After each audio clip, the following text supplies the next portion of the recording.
Today to discuss a very interesting topic on RE power procurement models for C&I segment in India. The event is organized by JMK Research, a boutique consulting firm focusing on renewable and e-mobility segments. The session is supported by Solis, a leading manufacturer of string inverters. Quickly on the format of the webinar. The webinar will consist of interactive discussion with our eminent speakers, followed by question and answer session. At the end, we will have 15 minutes for our question and answer session, wherein we'll take questions from the attendees. Participants are welcome to submit their questions in the question and answer box at the bottom of the webinar window. Okay. So before we start our discussion for today, I want to set a brief context about how this corporate PPA market has been growing. So globally, as you can see, the market has almost grown, by 6 times from 2016 to 2020, from 4.1 gigawatt to 23.7 gigawatt. This is a phenomenal growth across the globe. And if you see the India share, India market is contributing about 6 to 7% share of the global installations in the corporate PPA. Now, talking about the annual India corporate PPA market size. As you can see from the annual installation trends, we have tried to, showcase here on-site PPA market and off-site PPA market. So on-site PPA is basically our rooftop OPEX projects that are there. Off-site PPA are our open access solar projects set up under third-party sale or group captive model. So these are the two broad classifications that you can see here. And as you can see, the on-site PPA market is growing, the pace of growth has been continuous. There has no been a dip or fall in this. While in the offsite PP, you can see there is a sudden rise in 2018, the installations, and then fall in 19. And again, despite COVID-19, I would say 2020 has been a good year for the corporate PPA market. Some of the reasons for these fluctuations in installation trends for offsite PPA is directly related to the policy environment across states. So in 2018, Karnataka has given waivers to all third-party sale projects, and because of which there were almost 2 gigawatt of open access projects that were set up in just 1 year. Later on, those waivers were withdrawn, and that's why the market shrunk to a substantial amount in 2019. Now, we will see, with our panelists, we'll talk more about what led to all these trends, what are the policy hurdles that are there, which are leading, which are hampering the sector growth. And now, basis this context for today's, today's agenda will be, we want to talk about on-site and off-site PPA market trends and new opportunities, new business models that are evolving to help companies achieve their RE100 targets. Will battery storage be a game changer for the corporates? We want to get answer to that. Corporates' viewpoint and future plans to increase RE share. And now to take on the discussion today, we have a very diverse mix of industry experts with us today. We have leading string inverter supplier with us. We have project developers as well as corporates to share their insights. A quick intro of our experts here today. We have Mr. Yasif Iqbal, Regional Manager, North and East India from Solis. We have Mr. Ramanath Vaidyanathan, GM Head, Environmental Sustainability, Godrej Industries. We have Mr. Sri Prakash Rai, Senior Director and Head, CNI Business at AMP Energy India. We have Mr. Kiran Kumar Perka, Head Energy Trading, Fourth Partner Energy. And lastly, we have Mr. Deepan Prakash D, Sustainability and Innovation Leader from Decathlon, which is a RE100 company. Welcome all to our panelists. Thank you for part of this session. Without taking much time, we would like to start with Yasif, you first. As a leading global string inverter supplier, we would want to know how has been the growth of Solis in India market till now, and what are some of the key new trends that you see in this market? Over to you, Yasif. Thank you, Jyoti. Let me share my screen. Yes.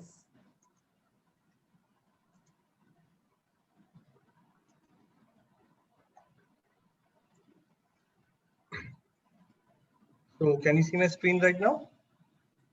Yes, Yasif, we can. Okay.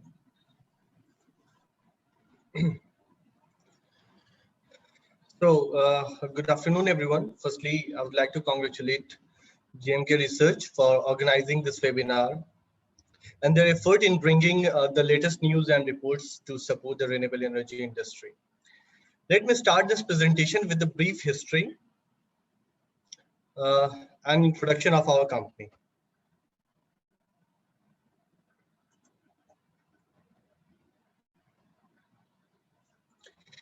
With the timelines on your screen, you can see that we started out in 2005 as an R&D company, and soon after in 2009, we commenced our own production of the string inverters of various capacities. And since then, we have been growing by leaps and bounds and have been achieving new heights every passing year. By 2015, we had made our presence across the globe and had reached Paris and were literally on the top of Eiffel Tower with the commissioning of the only solar plant on this iconic tower. Following the success, we received several awards and recognition from renowned institutions like UPD, Bloomberg, the NVGL, to name a few. And we went public in 2019 as the first only company with the specialization in string inverters to get registered in Shenzhen Stock Exchange. And last year in 2020, we celebrated our 15th anniversary. Moving next, now let me present you some numbers. As you can see currently, we own asset of around $300 million. That clearly shows that we are a cash-rich company that gives us a long-term sustainability. We have more than 1,500 employees working on our payroll across the globe and more than 300 engineers dedicatedly employed for R&D on new technologies. With the end of last financial year, we have seen an exponential growth in our revenue and net profit, as we have registered a growth of 184% of net profit and 93% of the revenue. Following the vision and strategy of becoming the most preferred brand PV inverter across the globe, we have started our new 20 gigawatt factory in Ningbo, China. With this, we will now be producing 25 gigawatt per annum. Talking about the market share, in India or in other countries, you take any independent third-party report, you will always find us amongst the top 3 supplier of string inverter. With installation of more than 1 gigawatt in India and 20 gigawatt globally, our performance is visible on the ground that can be witnessed by repeated orders we are receiving from all the customers. Now, talking of our position in Indian market, here you can see in both the consecutive year of 2019 and 2020, we were ranked among the top 2 supplier of string inverters in India. Moving next, technology. Speaking of the trends, let me talk about the solutions with cutting edge technology that we are offering in the market in the light of today's agenda of RE power procurement models by C&I segment in India. We will discuss new market demands and how they are shaping a more robust plant designs with more efficient power generation and maintenance. We at Solis understand the customer's demand and work closely with the customer in designing new products. That is how we offer a wide range of capacity to provide flexibility in the design. We have inverters starting from 1 kilowatt single phase to 5 kilowatt single phase for residential segment, 5 kilowatt 3 phase to 110 kilowatt 3 phase in C&I segment with 400 volt AC output, and 255 kilowatt in 1500 volt DC, the highest capacity of inverter in the market right now, with 220 kilowatt capacity at 50 degree for utility segment, along with the hybrid inverters up to 5 kilowatt and smart energy products like communication devices and EPF devices. Now, since we are discussing here topics on-site rooftop solar market trends and new opportunities, as the topic says, let me present you that how we are capturing the market by providing flexible project design by N+M method that is leading to major saving in capex and opex cost of the customer. See, as we understand, the commercial projects may vary from several kilowatts to megawatts, but due to non-uniformity of the roof or the land, the project is divided into various small sites. Now let's take a quick example of a factory where the project capacity is fixed at 660 kilowatt, and the plant is designed with 60 kilowatt inverter because of the unavailability of the options in capacities available in the market. Here, You can note that 11 numbers of inverters would be used that will ultimately increase the capex cost of inverter and BOS like cable and switchgears and create difficulty in maintenance of the plant. But now you can see, when you get various capacities, you get flexibility in the design. And you can design the same plant with 6 units of Solis 110 kilowatt inverter. In this way, you reduce the number of inverters to 6 and ultimately reduce the BOS cost of cable, both on DC and AC side and switchgear as well. And with the reduction in the size and number of cables, we ultimately reduce the overall power and communication losses. In turn, we save money by reducing initial investment by almost 2.7%, generate more money by generating more power, efficiently do the O&M and the communication. Another important solution that I'm going to discuss here is directly associated with the state policy.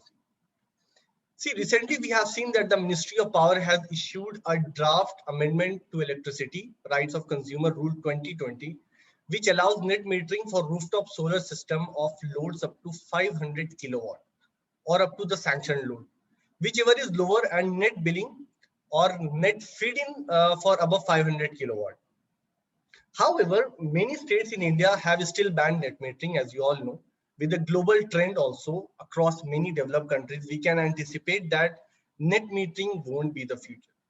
To address this issue, we offer intelligent export control solution where we limit the power back feed to the grid. This is a smart, efficient, where a device can connect 80 numbers of string inverters at once. And most important, satisfying the demand of the customer. Another important point to discuss here is energy storage in India. With an ambitious target of achieving 40% of the installed capacity based on renewable sources by 2030, energy storage appears to be the key to unlock the true potential of the renewable energy and realize this target. And I would like to quote the ISA. As you all know, the India Energy Storage Alliance, which has estimated over 70 gigawatt and 200 gigawatt hour of energy storage capacity in India by 2022, which is among the highest in the world. But that projection will definitely affected by COVID-19 crisis, as you all know. But the point here is that we have a big market for energy storage. And considering the demand, we have launched our series of hybrid inverter of capacity up to 5 kilowatt for residential segment, and soon we will be launching our big storage or hybrid inverter. Now check this out.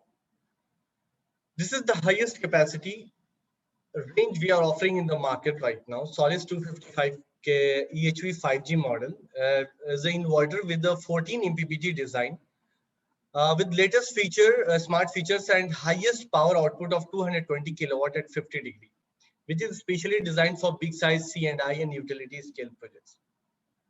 Another very important thing to discuss here is with respect to our 5G inverter series that we have been closely working with the IGBT and module manufacturers to develop new designs to satisfy the upcoming trends that will follow in next 1 or 2 years. See, this is very important thing that I'm going to discuss here is that module with higher power outputs is going to be the future. As we can see that the market is moving towards 210 mm wafer size module that will increase the current carrying capacity and in turn would require more reliability from the inverter to ensure smooth transition of power from DC to AC. So to adapt with the upcoming technology disruption, we are putting our efforts to provide solution in the market, and the change will come as the change will come. So that will ensure high DC current ratings, high short circuit current, fail-proof design, etc. Quickly moving, to ensure reliability, we produce in fully automated factories. Some of its picture you can see on the screen. Talking of the minute details, we are always proud to present the BOM of the inverter, where we always use the best quality tier 1 equipments in our products. It's not just we who speak for ourselves, as our reliability is proven by various prestigious independent institutions like DNVGL, Bloomberg, and EUPD Research globally.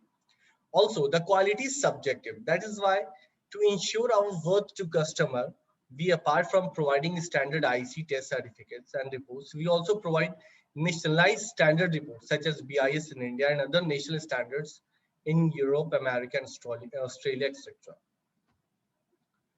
Okay, so now moving quick to service. In today's competitive world, service is what creates product differentiation, and that's where our focus and investment lie.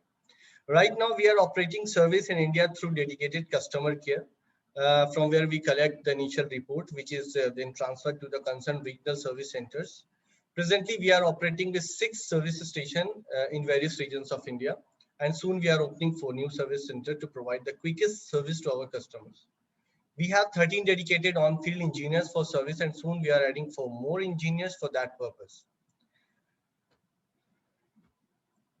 Moving next, the slide shows that our ranks and presence in other countries where we stand on the top in Australia, Europe, America, Poland, and Mexico. So this is so these are some pictures from some of our projects in India. So that was all from my side, Jyoti. Best wishes to all the stakeholders of the industry who are committed to uphold the commitment of sustainable development. We want to ensure you that we are always there to support you with the best of our capabilities. Thank you. Thank you, Yasir, for the presentation. Indeed, Solace has shown a phenomenal growth in India market and overseas as well, as we can see. Now let's quickly take the views of project developers. So Kiran, I would like you to take on, share your experiences and views on on-site and off-site PPA market trends in India. Hi, Jyoti, can you see my screen? Yes, Kiran. Yeah, right. Good afternoon, everyone. I must, to start with, I must appreciate and congratulate Solis for a wonderful, remarkable achievement and the contribution for the renewable energy sector. So, and, I hope and wish that, this will continue, further in future and become the India's largest inverter and most likely the kind of innovative products you are developing. So that's very nice. Coming to fourth partner energy, so we are. Hello. Yes, Kiran, we are able to hear you. The slide is not moving, Jyoti. Do you want me to share it from my side? One second. I think there is a pause. Yeah. Sorry for the interruption. So fourth partner energy. So we are India's #1 ranked C&I focused solar energy company in the OPEX segment. As per the latest market research analysis done by even in by JMK. Of course, we'll go into that detail. So and we have started operations in 2010, and in the last 10 plus years we have developed 300 odd megawatts of rooftop solar capacity, and we have developed and under construction of around 250 megawatts under open access, and we have wide presence of in India in 24 states, and we have already installed almost 10 megawatts in Sri Lanka, and we are stepping our shoes in other countries as well. So we have offices currently, and the team is already deployed on the ground, and we have 300 plus employees all over, and we have 17 offices including India and other international countries like Bangladesh, Sri Lanka, Vietnam, Singapore, and Indonesia and Myanmar. And at the same time, we have in-house service EPC development team and having 50 plus service engineers looking after our assets owned by fourth partner energy. So like I said, as per the latest market analysis, so although on an overall basis we are in #2 rank, that includes OPEX and CAPEX, but if you see as a standalone, which is OPEX under OPEX standalone, so we rank #1 as per the latest market research in India. So I'd like to here submit the primary difference between on-site and off-site models. So primarily on-site is basically in, if the plant is located within the client premises, and in off-site, the park is located away from the client's premises, and which is ultimately fed into the grid, and the power is supplied to the customers. And in on-site, second comparison is that the savings, since there are no transmission and wheeling network involved on an on-site solar plant, so the savings are much higher as compared to off-site, since we have other open access charges like wheeling and other statutory charges. And coming to the third comparison, so on-site is ideal for the specific RE requirement if the capacity is restricted to a specific requirement of the customer. And off-site is ideal for the customer, for a bulk customer who have huge consumption of energy, like cement, steel, textiles, and many other segments of customers who are also looking for savings in the energy cost, as well as the increase in their renewable energy portfolio. So for them, offsite is option is the best ideal option for them. And in the on-site solar, so we have space constraint, so hence there is a limitation on the capacity, as well as we have regulatory limitations. So unlike in offsite, so there is no restriction per se, like however, like up to the contract demand and some other conditions in certain states are there, but still relatively, so definitely offsite is a better solution compared to the on-site in terms of capacity and the contribution and the percentage of renewable energy procurement is concerned. And in the on-site, like the asset can be owned either by the client or the power producer. So that means either under OPEX or CAPEX model. And similarly in offsite, we have multiple models coming up. Like we have third party, we have group captive models, we have and also have CAPEX models. And in the on-site, again, in the OPEX model, there is no investment in either the case offsite or on-site. So we'll go in detail what are the options available for C&I customers and what are the pros and cons of each model. So moving forward, so what are the opportunities on on-site solar markets is basically, so traditional market trends is like rooftop, ground mounted, carport and all. So these are the traditional markets which are currently available under OPEX and CAPEX model. And then we also have which are emerging new market opportunities like floating solar, even within the premises of having a water body or a lake for a large steel and cement industries.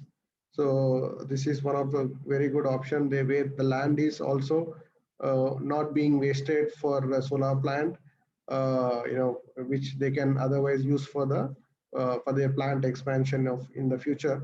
And the water body, is a is a body, like is a space where we can utilize for multiple purpose, like setting up a solar plant on the on the water body. And second model, which is a few emerging model, is solar and battery energy storage system. So although there are gigawatt sizes in the other countries in the world, but not so commercially established in India as of now.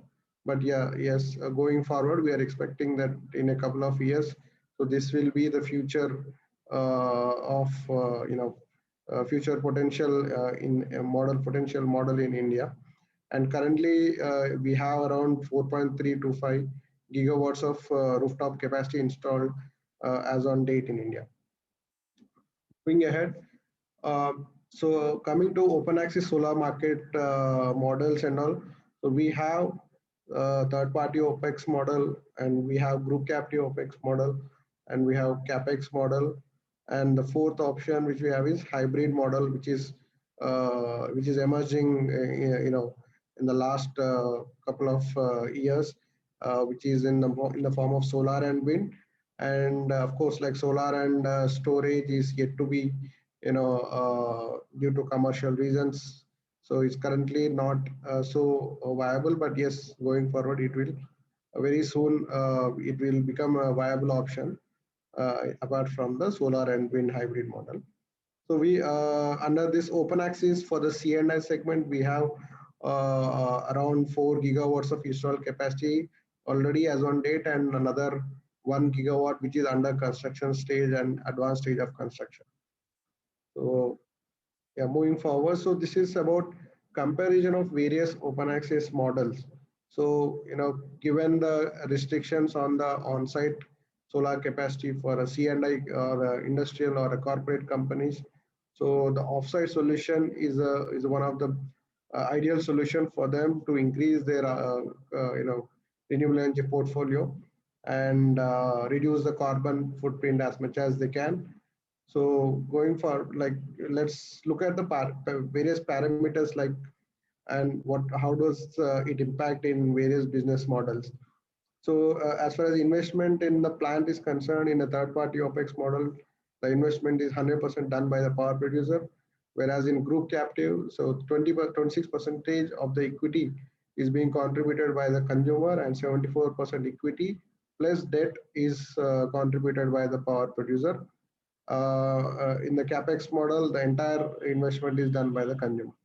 So as far as ownership of the asset is concerned, in the OPEX and group captive models, it is the ownership is lies with the power producer, and in capex model, the consumer is obviously the owner of the asset.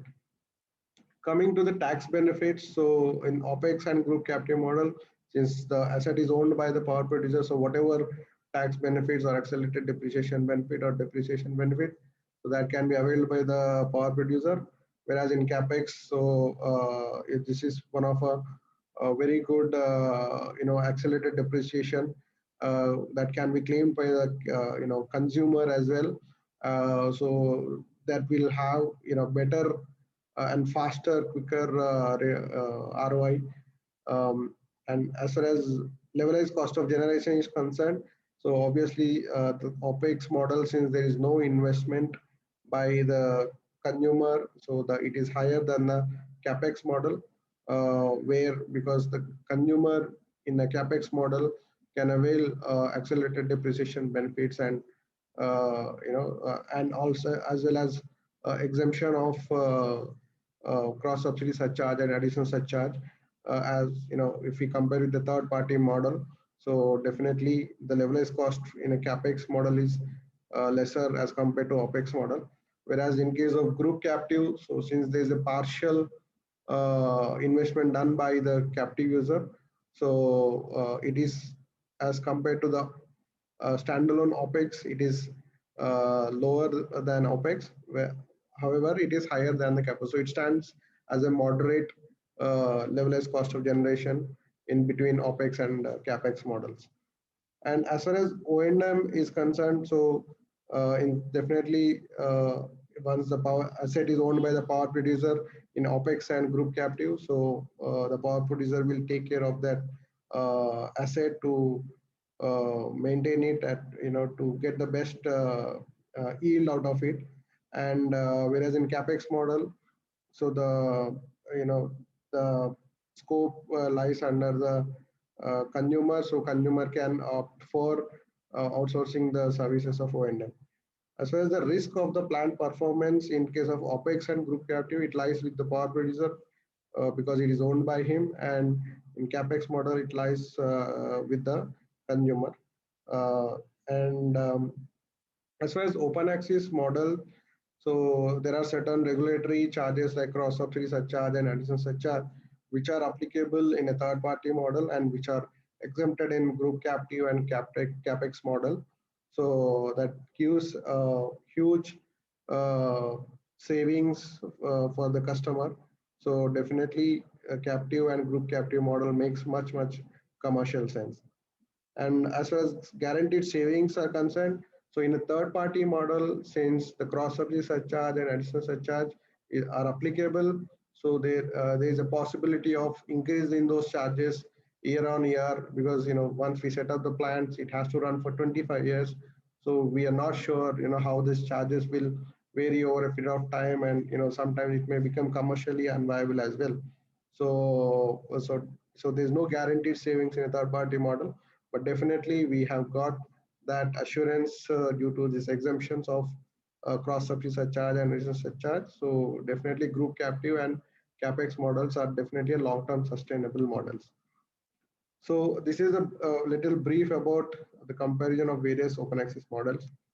Moving forward, so what are the possible business models to help companies to increase their RE renewable energy portfolio? So like we discussed in the previous slides, so we have all these options like rooftop, open access, floating solar, and what we have not discussed is about IREX and the new emerging, maybe subject to the regulatory approvals. So the new model which is floating in the market is basically virtual PPA model. So wherein the power is sold to a third party and not the beneficiary, and the beneficiary is only interested in getting the RE attributes of that particular power plant. So how they get the beneficiary gets the RE attributes is through IREX, which is international renewable energy certificates. So the project needs to be get registered under the IREC registry, and whatever IRECs are issued for that project will be 100% passed on to the beneficiary. So where the risk of the regulatory uncertainty or statutory cost uncertainty is taken entirely by the beneficiary or the consumer or the corporate, and he compensates to the power producer for the difference between the actual realization for sale of power in a third party and the agreed power purchase price. So whatever is the differential amount is compensated by the beneficiary who is claiming the RE attributes. So it becomes a win-win proposition for the power developer as well as the consumer. So this may be the future model going forward, and that is again subject to regulatory approvals, which is currently under discussions in CRC, regulatory commissions, and other regulatory commissions as well. So the other options which we have is like, so there are international RECs which can be purchased and which are again not so costly proposition. So and it's commercially very attractive prices we see in the market right now, and that is also one of the solution which the corporates can go for increasing their renewable portfolio and reducing the carbon footprint. And apart from all these options, of course, we have Indian REC system, registry system, so which is renewable energy certificate system, where we can buy RECs through power exchanges like IEX and PXIL. And however, the cost were on a higher side, but recently CRC has reduced the floor price to zero. So there are the order is currently in stay, and there is no REC sale as of now for the last couple of months, but eventually it will come. So probably the floor price may be increased to up to maybe 20-30 paisa per unit, just to match the to bring a level playing field for the international REC markets as well.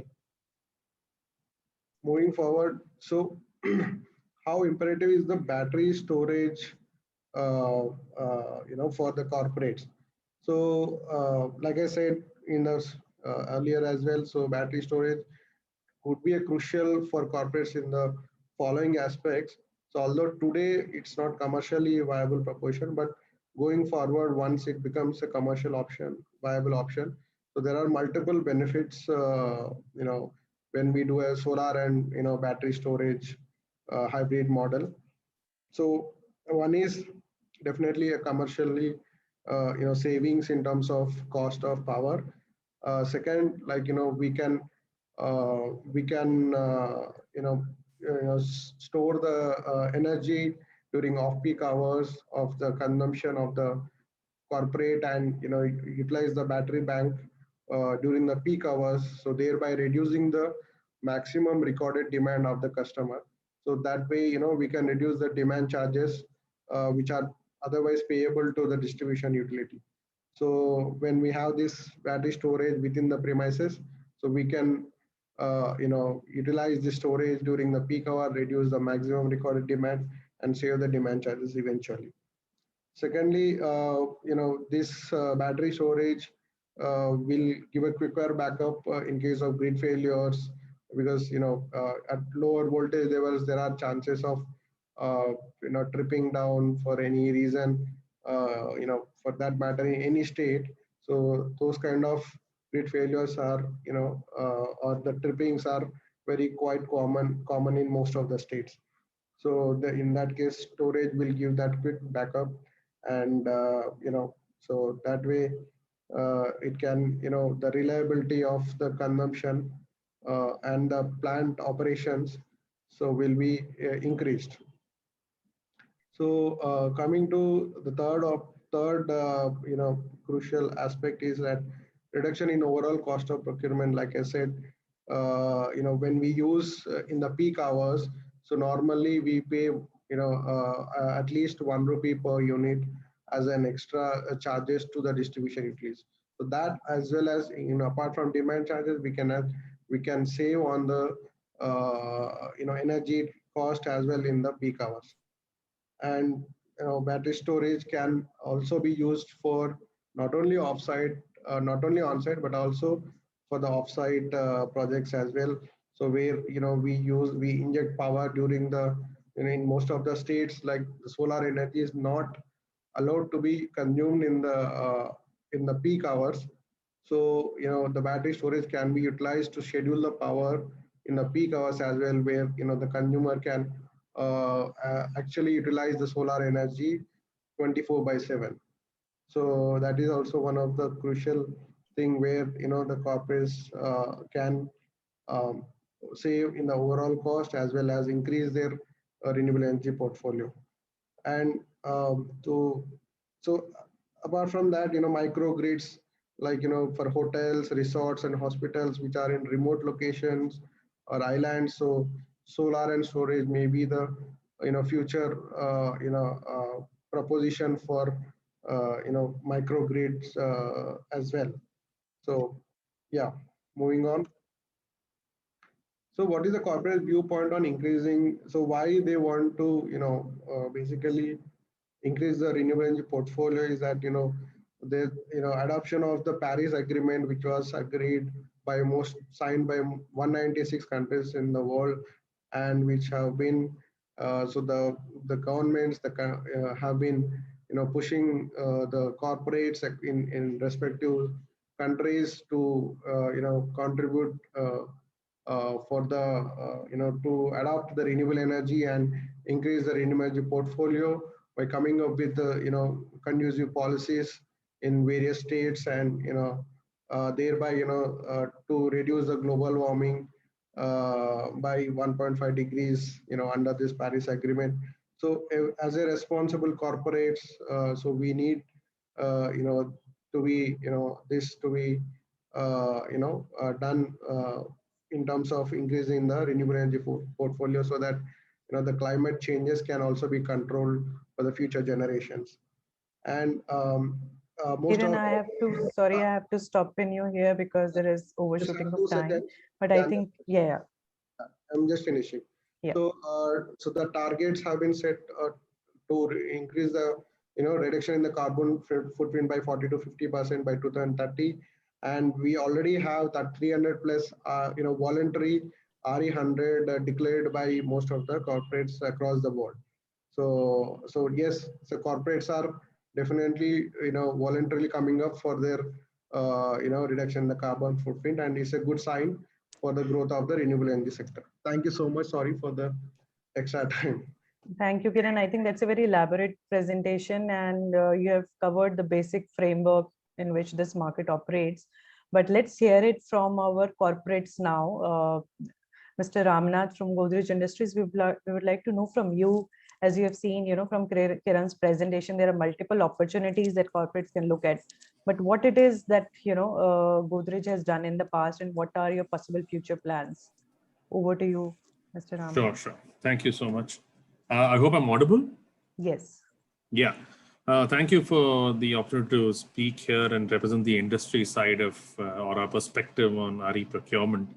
And thank you to the presenters before for updating us on what are the new models, because I think it's very important for them to continue to do that, because in many ways they are having to do this because of the nature of the ecosystem is such that the changes are too rapid.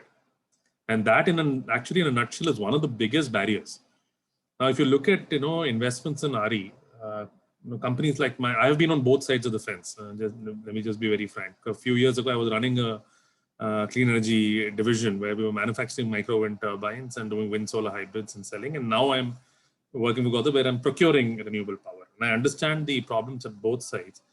And just to give some context on this, let me be very honest, at the start, when Godrej first started procuring renewable energy at a large scale, I mean, 2011 is when the first set of actual plan for procuring RE started. And for first 10 years, we had targeted a modest amount of 30% of the energy coming from renewable sources. What we realized as the decade evolved is that we were actually able to overshoot that target considerably. As of 2020, we hit about 51 to 52% of our power coming from renewable sources. Now, this was largely due to two reasons. One was, we were able to convert almost all of our thermal energy use to biomass. That was the single biggest driver. Because we are also blessed that one of our businesses is also an agro business. So we are also able to generate an excess of agri residue for creating briquettes. The other thing is that we are also geographically very well spread. So that generally, you can have very localized solutions. So it's not like, we are centered in any one particular area. So that was one very useful thing. But from the electrical procurement side, that has actually been the biggest barrier, because having so many distributed units means that we have to come up with individual localized solutions for each one of them. We actually invested capex in several solar as well as wind turbines. We actually purchased 5 wind turbines. And there was a bit of there was quite a few challenges that we had to overcome in doing so. Now, the biggest, I would say barrier, let's look at solar and wind separately. The two different challenges we have. Now, very often people ask me, and I know the moderator herself asked me earlier, about RE100 plans. We would love to be 100% renewable energy. Let me be very frank about that. And by 2025, we'll be at 70%. So logically, it would say that if you look at the trajectory, if we've been able to go from 11% to 70% from 2011 to 25, why can't we commit to 100% by 2050? Very simple reason is that going from 70 to 100 is largely not in my hands or in the company's hands, because the regulatory ecosystem and the nature of regulations state by state is such that, it actually ties my hands. I'm really not able to accelerate my renewable energy adoption beyond a certain point. Now, biggest issue is also for a company like Godrej, where we're so distributed in all of our plants, is that state-wise regulations change rapidly. Not even like a mild variation.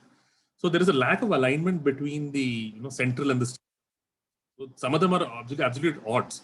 Like they do not allow open access purchase of power through PPA simultaneously with net metering for rooftop solar.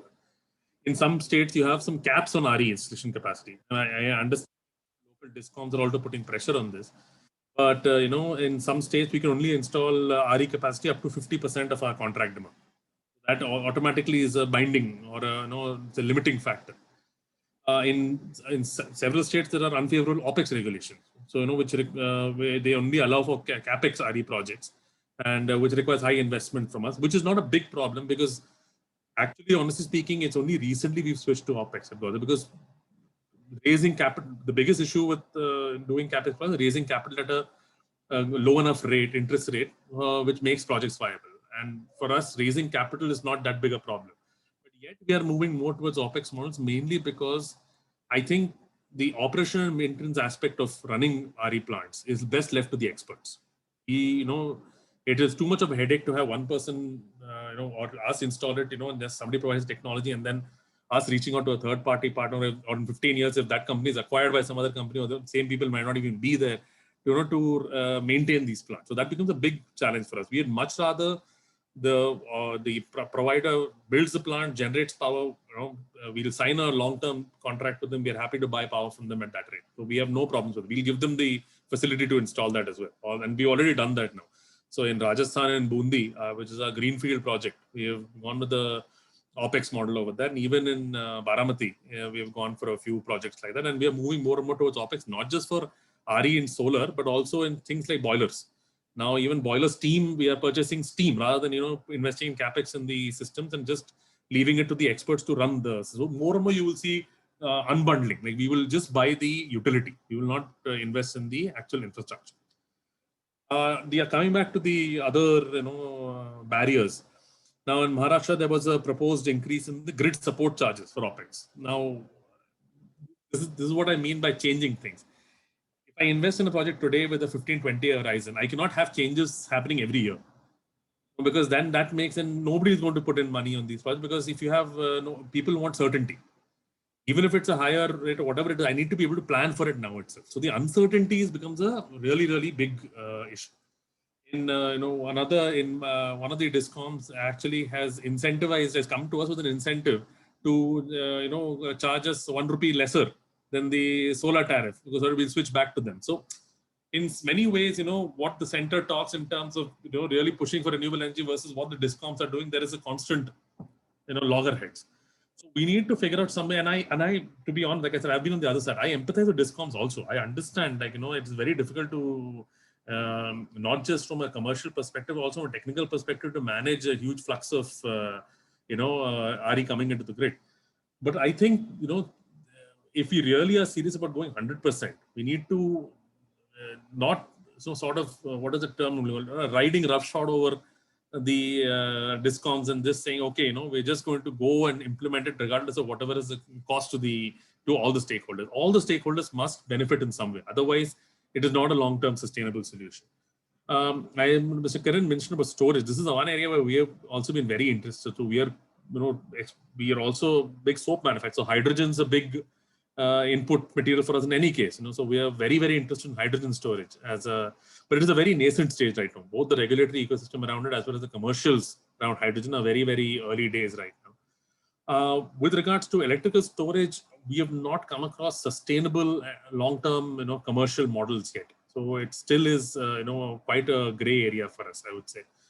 What we are very, very interested in is open access systems, because that seems to be the very quick fix solution for, even if we are not able to get permissions, or we don't have the land or don't have the capacity to build, because many of our businesses, we have some huge factory, but we have some smaller units as well, where I cannot, investing or even putting up a localized system does not really make sense for me. But the ideal system would be for me if somebody provided me open access for power for all of our plants at a competitive rate.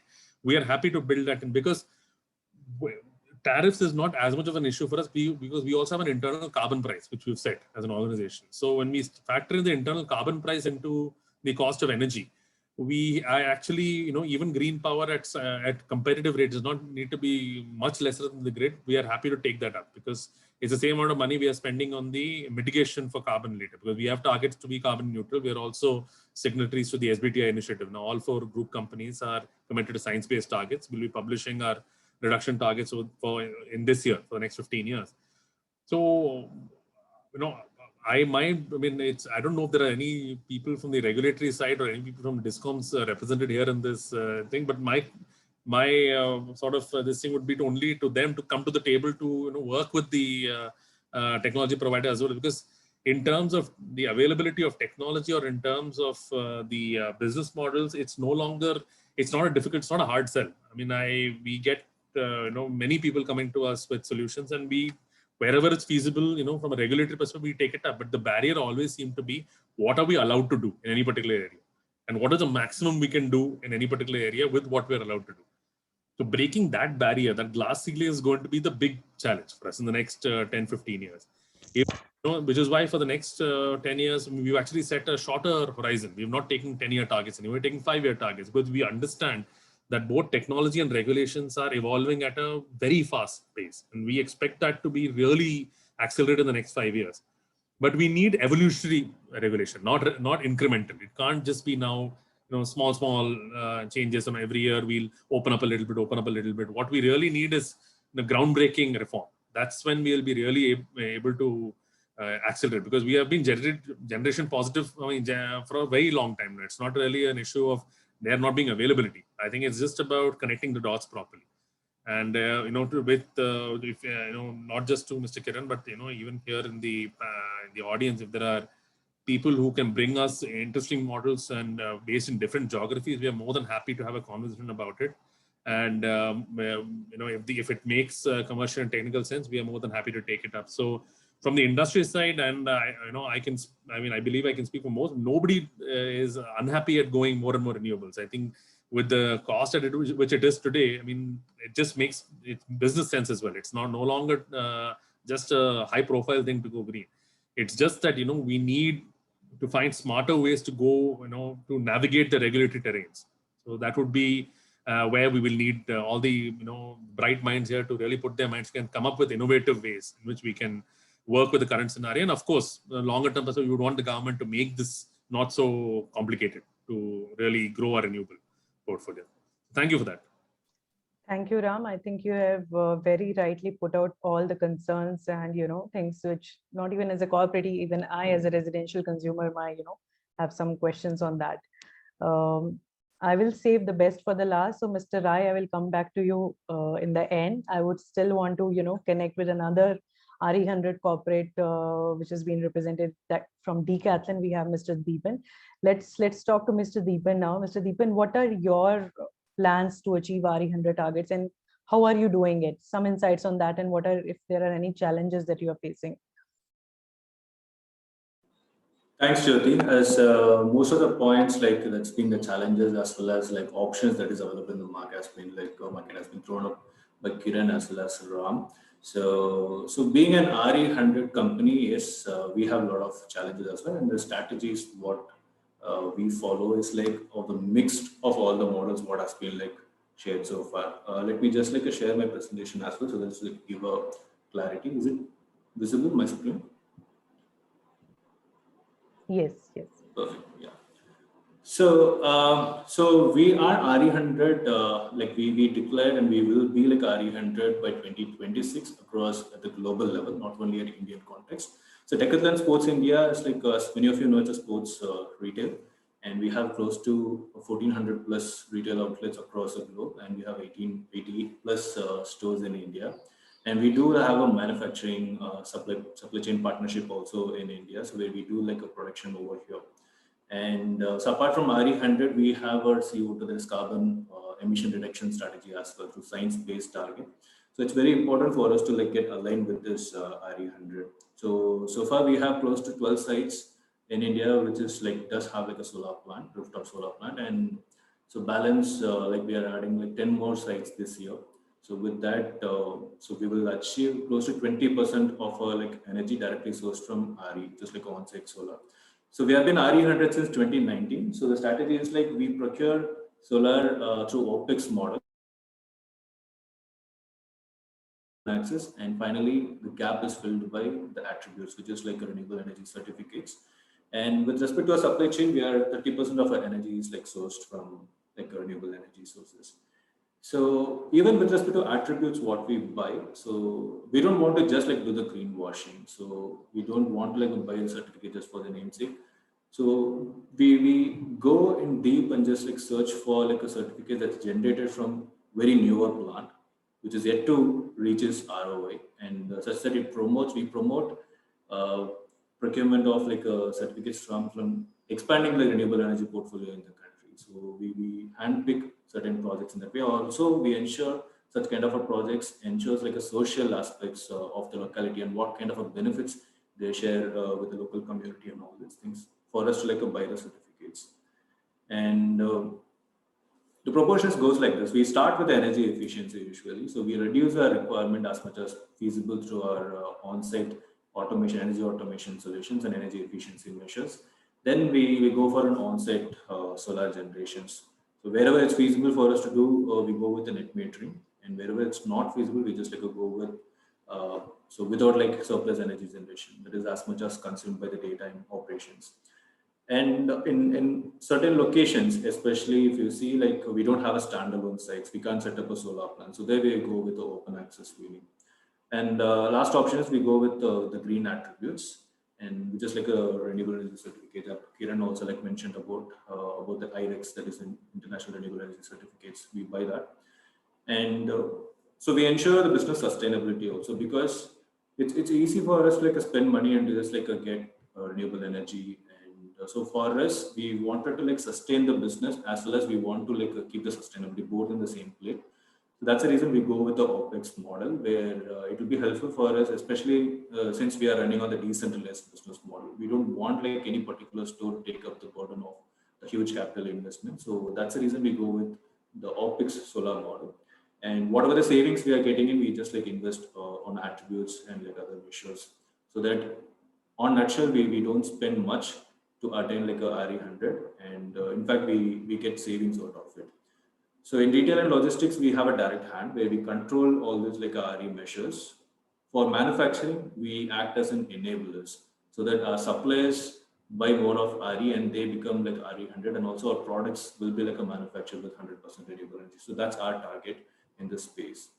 So new business model, if I talk about one, like, so we have been like checking for a lot of options to increase our direct RE procurement, which is viable to an extent in our standalone sites, provided we have a net metering benefits and like the other, the banking and wheeling benefits from the government.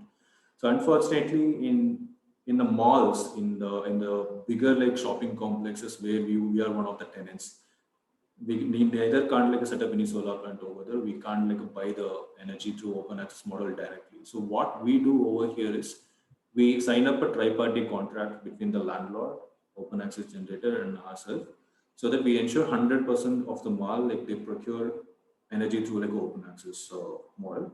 And with that, we just like offset just Decathlon's consumption over there in that particular mall. There may be 100 tenants in that particular mall, and we just like focus the 100% of the energy consumed by Decathlon Sports India in that particular mall is like 100% green. So we go with this model so that it's a benefit for the mall management in the terms of cost saving. Also, it benefits us like to attain like RE100 in a direct way and without like spending much of expenses towards it on a long run. So one more thing, what we tried in Belgium is to partner with our customers.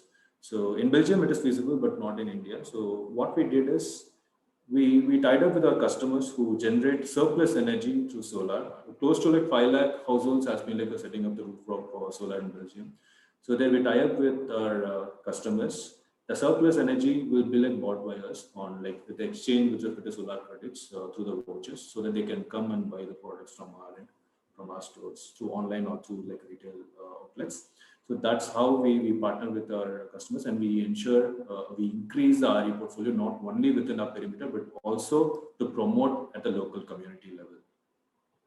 So challenges, there are multiple, so not to say one.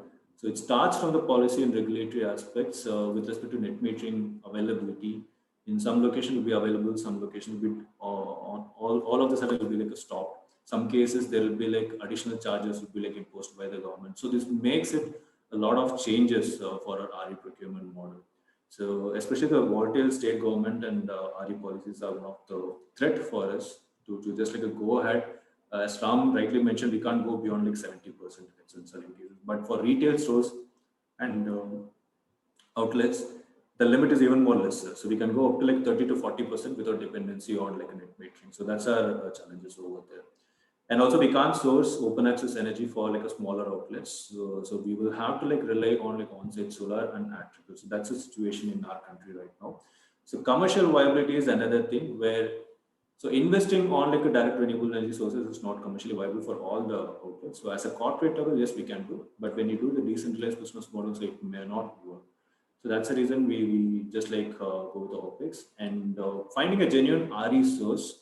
So who doesn't claim multiple benefits. Like if somebody sells like energy through open access, so you need to be very sure that the open access energy generator is not trading certificates through RECs or not claiming any carbon credits over that, so that double counting can be avoided. So this is one of the things. So to ensure such kind of a projects, the commercial values also go high. You need to pay more to get that particular renewable energy source. And buying depending on like attributes and IRCs are not going to help on a long run because it's always volatile in terms of our price. So that is one commercial viability. That's one challenge that we have. And high dependency on solar and wind right now, it's also one of the challenge because when we talk about the round the clock power, so that has a limitations with respect to wind, which is not available in all the seasons, and solar, which is not available throughout the day. So this is one of the technical viability that we have as a challenge. And to find like a genuine resources, as like already mentioned. So that is also one of the challenge where we will have to spend extra effort to just ensure that we are sourcing renewable energy from a genuine source. So our roadmap is like 2020, we have 12 stores, and this year we'll be like adding 8 more. And so by 2022, we plan at least 50% of our fit-out stores through open access RE procurement. And 2023, we plan to like have 100% fit-out stores. And by 2024, we are aiming to achieve like 100% renewable energy procurement through direct source to avoid any like attributes or any other measures. So that is our current plan. So also, so to sustain this RE mix in the long run, so our plan is to like a highly depend on like a storage, especially this may not be like a workable for industrial sector as on date because of the lower tariff from the discounts, but for commercial sector, this makes a lot of impact. So still it's not commercially viable to like a club both solar and storage together in many of the cases. But we are just like the gap is very less, so this can be achieved even through like OpEx model, not even like through capex. So even with the OpEx model, rooftop solar plus like a storage can be the game changer in this market, where you don't have to have the dependency on the net metering or kind of like a dependency on the grid from the government. So this is where like industry will have to like work, and all of us are like trying hard to just like find a solutions for this. Next one is it's a bit tricky. So as one of you like already covered, which is like a rooftop solar plus public charging, like EV charging infrastructure, where it can also like help us to like increase our RE portfolio. So we can like a tie up with any public charging service providers, and we can sell like our rooftop solar, which is in surplus. So after like meeting our stores or like a commercial establishments like a requirement, the surplus can be like a sold across the public charging station. So that will also like boost our the RE portfolio and also contribute towards like a clean mobility in the network.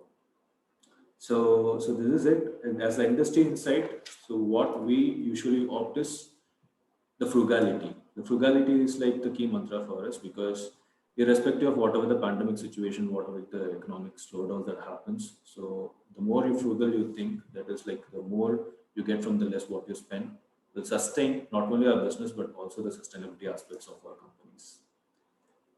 Thank That you, is it Nitin. from my end. Yes, Thanks a thank lot, you so JP. much for the presentation. I think that clearly lays out all the plans that a typical RE100 company can follow. I think a lot of us, you know, from a developer and EPC community can have a lot of things that they can see from here.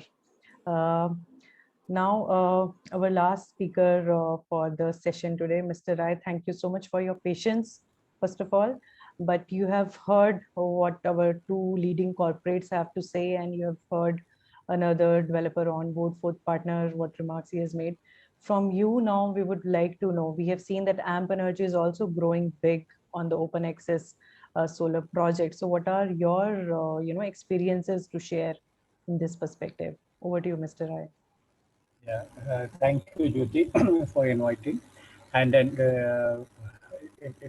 Kiran actually made a comprehensive presentation about the various modes that is actually available for the C&I consumer to source power, and then Ramnath and Deependi made absolutely impeccable experience about the renewable energy procurement that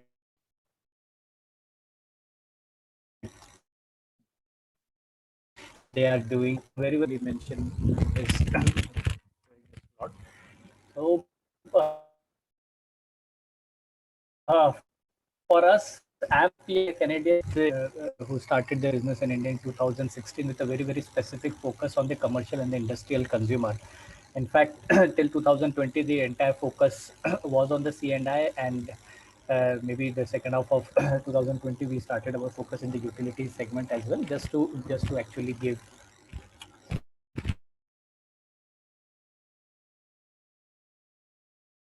to boost the offense is the bread and butter as far as the business is concerned. And but I'll just like to start with the presentation which Kiran has specifically mentioned. Now that the overall C&I market has developed, so it is no longer on-site versus off-site. It is more of on-site and off-site. So whenever we are talking to any consumer, the first preference is obviously, if at all the policy is on the regulatory framework, if the policy permits, usually they for any industrial consumer to first go for on-site. Okay, because because obviously the landed cost is it is cheaper, and they do not have to get into lot many approvals, agreements, and all that. So obviously on-site remains a low-hanging fruit, but obviously it has its own limitations. So usually during the discussions that we have with various corporate clients, it is both on-site and off-site which they are looking for to actually cater to their overall energy requirement. So now it is it is no longer versus, but it is more plus. Second thing is like what Ramnath also mentioned, it is very important for DISCOM to take DISCOM into our stride while we are actually moving forward for giving any on-site or off-site solution. Because as of now, for any kilowatt energy that we are replacing, the DISCOM is actually feeling the pinch because their revenue is getting impacted. So some of the states, specifically on the off-site part, they have come up with a very unique proposition where they have actually tried to give a corridor for open access developers also to develop a specific megawatt in the state, depending upon the and they also specified specific substations and the capacity that you can actually connect to those substations. So what they're trying to do is, yes, the DISCOM as well as the open access developers can both survive, and it is based on a specific calculations. Okay, if at all I'm allowing 2000 megawatt of open access project in a specific state, it is around about 400 to 500 megawatt equivalent of thermal is what is going to be replaced through the various renewable sources. Maybe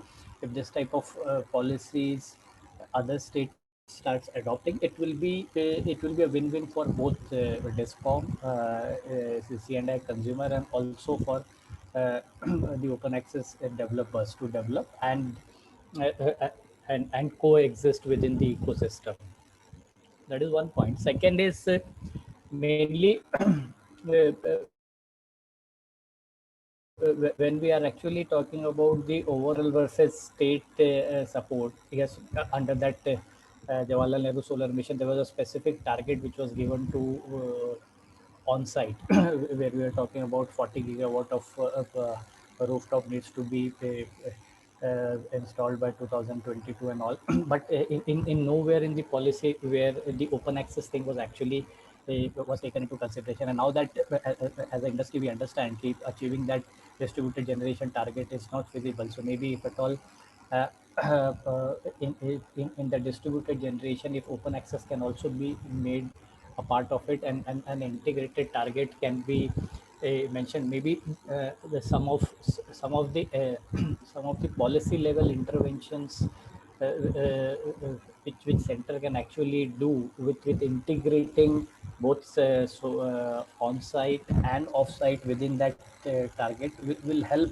even off-site market to grow, and it will also help developer to get support from the various state regulators, which as of now in most of the states will find there are resistances, which which I think Kiran will also appreciate while developing projects in various states. So maybe that is one thing. As far as our experience is concerned, yes, we are one of the few companies who have operational open access plant in as of now in at least 3 states. Karnataka obviously is one of the most favored state where almost all the developers have their operational plant. In December 2020, we got our first open access plant operational in Maharashtra. And obviously the start of 2021, we have an operational open access plant in UP. And all these 3 states, we discuss about this level of permission and how the policy changes and the regulation changes you face while you start developing the plant. So so in order to actually ensure that yes, there is a lot of developers ready to put in money for open access development, it is important we get a very clear cut policy from the state, and and it has to be actually adopted also by the various departments which are actually interlinked. So if that happens, maybe the developer are keen, and even consumers are also very keen to have power source through open access part. And our experience has been quite mixed. So but yeah, we understand as we there are certain states they are evolving in due course of time. So we understand maybe in 6 months or 1 year's time we will have a robust policy for some specific states which have actually allowed open access to flourish, and maybe based on the development that we actually see in those specific states, the other states can actually take a leaf out of it and may help in uh, uh, uh, implementing it in their states. Now, on talking about the overall RE100 part, the distributed generation obviously is the low hanging fruit which almost all the corporates they do adopt. Second is obviously the intrastate open access thing. The third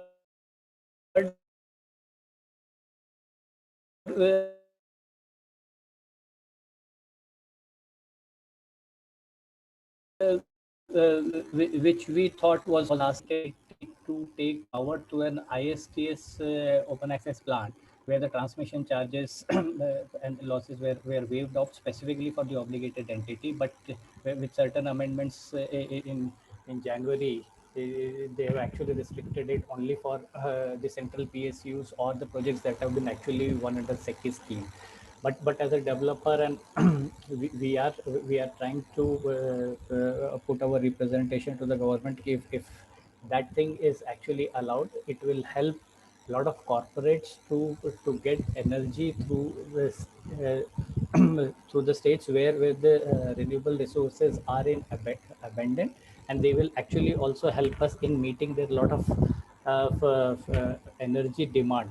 And because when you talk about states like Orissa and all where the open access regulations are not there, but if an ISTS is been allowed, maybe setting up a plant in Rajasthan and can actually help them in meeting their renewable energy requirement through shifting of energy from one state to other. So that is one thing which as a company and as various as a part of various associations we are trying to get it amended. If it happens, it will be good for both consumer as well as the customer. And the fourth thing which can actually, I think it's a new kid in the block and very nascent stage, is the virtual PPA, which Kiran actually also captured in his presentation. But still, as of now, while we speak, we are into that regulatory mode where government where the regulators are actually treating this as a derivative contract and not actually permitting it to implement it. But yes, I think there are certain representations made at various level which will actually help developers cross the bridge of that derivative thing, and it may actually help a lot of corporates to achieve RE100. So it has been quite a interesting journey as far as the C&I business segment is concerned. And now with states opening up the open access thing also, and and for consumers, it is making economical sense also to go for solar or for renewable. In fact, we are looking for a very interesting times ahead in this specific sector. So that's my point of view on the Thank you, overall Mr. Rai. I think you summarized this pretty well. But with the shortage of time, I would just be asking one last question from all of you, one set of questions only. I think most of the questions are already been answered by our panelists, which are been put in the Q&A box. Thank you very much for that. Specifically, like I think I've seen a lot of queries related to the policy hurdles. So Kiran, if you can talk about what are the new policy hurdles that you see specifically in the rooftop solar market. Do you want to just summarize it and tell us, like, is this going to be further restricted, this market, or there can be any potential solution? Yeah, so I only have a couple of points here. Challenges for rooftop is that some states, they are not allowing CAPEX, OPEX models like Gujarat, Karnataka. So, even we have done a lot of projects where we are not getting the approvals, net metering approvals. So that's one of the biggest challenge which we are facing on ground. And secondly, there's a lot of inconsistency in the rooftop net metering policies from state to state. So I think we should have a one India, one rooftop policy, and and definitely it should be a conducive and encouraging policy, and not like the recent proposal which was by the government, central government, that 10 kilowatt and above has to be done under gross metering. So these are definitely not I think people might have not put their practical scenarios while coming up with such kind of policies. So we are hoping, like we have done a lot of representation as an individual level and at the corporate level, as well as through a lot of associations as well. So we are hoping that and we also got an indication that they are going to relook into that policies at the central level, and may come up with as a guideline for all the states as well to follow that. So we have to just wait and watch to see, like how conducive the policies will come going forward. Thank you, Kiran. Yasif, I would like to know from you that, we have heard all about the regulatory and policy bottlenecks, but I think corporates are still bullish on RE and they want to move ahead with RE. You as equipment supplier, what has been your experience for India market in last 1 year, and how do you foresee this market is? What is your expectation for this year and next year, considering the COVID situation that we are in right now? Yeah, see, Jyoti, actually India is a growing market. And as the report says that India has a total estimated potential of 749 megawatt of solar power. Okay, so as the government is concerned about the future and climate change and has set an ambitious target of achieving 100 gigawatt by 2020, and we are still lagging behind because of some hurdles that we are already discussing, because of the policy hurdles and everything. But we have achieved 40 gigawatt till now, so in which rooftop stands at 4.6 gigawatt. So with this huge market potential, we are definitely considering India as one of the key focus and strategic business market right now. So, and like you said, as I mentioned earlier, we are working closely with the developers, CPC, and module manufacturers and IGBT manufacturing companies to create more efficient technologies, for the upcoming demand. As we are soon going to start storage upgrade section, where we will be focusing majorly on the energy storage market in India. Talking about the COVID condition, although there were a few hiccups initially, but the market quickly gained its pace, and so did we. We did not face any issues, and we outperformed in first quarter. And let me tell you that we supplied 310 megawatt, and we are expecting to close 700 to 800 megawatt on the conservative front, and aggressive front we are planning to do 1 gigawatt supply by this year. So this is the market potential that we are expecting this year. So we have big plans for next year as well, as we already have entered into utility segment and coming up with new hybrid solution. Thank you, Yasif. Those are quite big numbers despite the COVID situation. Yeah. I would like to take viewpoint of Ram from you as well. Has COVID led to any impact on your sustainability plans? Are the plans more aggressive now, or you are taking it, not as a priority right now? I think it's only a delay.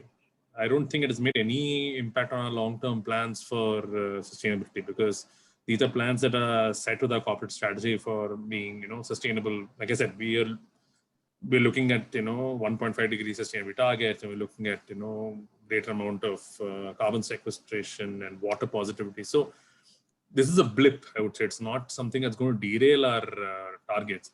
The only real impact actually that has happened is that we've not been able to get teams on the ground to do the actual project work. I mean, even contracts have been signed, we just haven't been able to get teams on the ground to do the assessments, or where even projects have been confirmed, we've just not been able to get people on the ground to do the civil works and things like that.